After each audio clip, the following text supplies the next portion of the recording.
Hi, my fellow social entrepreneurs. My name is Mohamed Dhaouafi.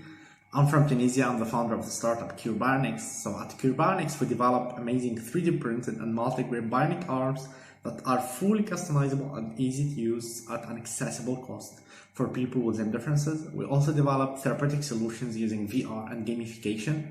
So we are winners of the recent Cisco Global Solver Problem Challenge. We got 75K, and that helped us to hire the needed profiles in the team, but also to develop our technology. And we are launching very soon thanks to this prize.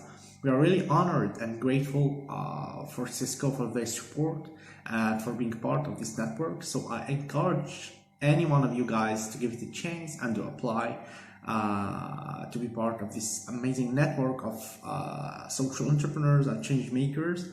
As for Bionics, follow us on Twitter, Facebook, LinkedIn, and Instagram for our news. We'll be launching soon, so wait for you. Thank you.